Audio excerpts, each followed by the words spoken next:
گئیں ڈاکٹر خالد صاحب کی طرف سے، اور جو ہماری بہن نے یہاں باتیں کیں، ضروری ہے اس امر کی کہ ہم سب مل جل کر ایسے وہ سارے کام جن کی اس ملک کو، اس شہر کو اور اس صوبے کو ضرورت ہے وہ کریں۔ اور آپ سبھی نے کئی سالوں سے یہ الفاظ سنے ہوں گے کہ جی پاکستان کے اندر 1 ارب درخت لگا دیے گئے ہیں، ملین ٹریز منصوبہ، ہر دور حکومت میں کروڑوں درخت کی باتیں کی گئیں، لیکن آج جو پوزیشن ہے وہ آپ سب کے سامنے ہے۔ جس طرح باقی حالات ہمارے ہیں معیشت سمیت، اسی طرح سے یہ جو پروجیکٹس ہیں یہ بھی بدحالی کا ہی شکار ہیں۔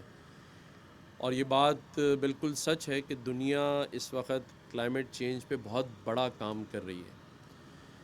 اور یہاں پر بیٹھے ہوئے سبھی لوگ مجھ سے اس بات پہ متفق ہوں گے کہ آج سے 10 سے 15 سال پہلے آپ ہمارا جو خبرنامہ شروع ہوتا تھا اس میں آتا تھا کہ جی بنگلہ دیش سیلاب میں ڈوب گیا ہے، اور ہمارے بنگالی بھائی جو ہیں وہ روڈوں پر بیٹھے ہوئے ہیں اور پورا ڈوبتا ہوا سما وہاں بنگلہ دیش میں دکھایا جاتا تھا۔ لیکن یہ ایک حیرت ہے کہ اب پچھلے 5-8 سالوں سے آپ کو وہ خبر اب نظر نہیں آتی۔ وہ اس لیے نہیں آتی کہ انہوں نے کلائمیٹ چینج پہ کام کیا، اور آج ان کے ہاں اس طرح کے سیلاب نہیں آتے۔ اور بدقسمتی یہ دیکھیں کہ آج پاکستان میں اس سبجیکٹ کے اوپر کوئی کام نہیں ہو رہا، سوائے تقاریر کے، باتوں کے۔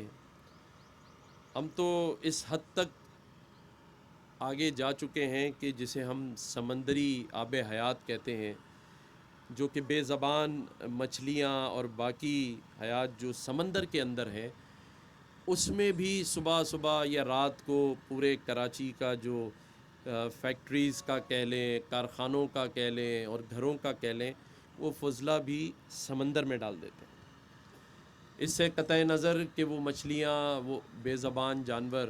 ہمیں بد دعائیں دیتے ہوں گے صبح سے شام تک۔ اور آج جس طرف ہم جا رہے ہیں اس میں اگر یہ بات جو ابھی ڈاکٹر خالد صاحب بتا رہے تھے، ہمارے یہاں پودے درخت سبھی لگاتے ہیں لیکن ان کی حفاظت کوئی نہیں کرتا۔ ان کی نشو نما ایک اگر بچے کی طرح کی جائے اور اس کا خیال رکھا جائے جب تک کہ وہ ایک تناور درخت نہ بن جائے، اسے چھوڑا نہ جائے۔ ہم مختلف تقاریب میں پودے لگاتے ہیں، تھوڑا بہت پانی ڈال کے وہاں سے چلے جاتے ہیں، لیکن میں یقین سے کہتا ہوں کہ اگر 10-15 دن بعد آپ جا کے اس درخت کو دیکھیں گے تو وہاں سوائے مرجھائی ہوئی ٹہنیوں کے اور کچھ نہ ہوگا۔ تو درخت ضرور لگائیں، میرا یہ ماننا ہے کہ ان درختوں کی نشو و نما کا بھی خیال رکھیں، ان کی حفاظت بچوں کی طرح کریں، تبھی جا کے یہ درخت ہمارے کسی کام آ سکیں گے، سایہ دار بھی بن سکیں گے، کلائمیٹ چینج میں بھی ہمارے لیے کچھ کر سکیں گے۔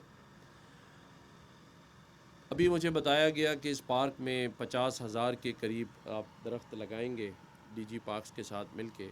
لیکن ابھی میں بات کر رہا تھا کہ یہ پارک جو بنایا گیا ہے اس میں رات کو بھی داخلہ ممنوع ہے عوام کے لیے، اور دن میں بھی سلیکٹڈ لوگ آ سکتے ہیں۔ تو میں یہاں ڈی جی پارکس کو یہ کہوں گا کہ اس کو آپ دن میں اور رات میں دونوں میں عوام کے لیے کھولیں، تاکہ لوگ بھی آئیں، اس تفریح کا فائدہ لے سکیں۔ یہاں عوام کے لیے جب کوئی چیز بنتی ہے تو یا تو اس کے دروازوں پہ تالے لگ جاتے ہیں یا اس میں اندر آنا اتنا مشکل ہو جاتا ہے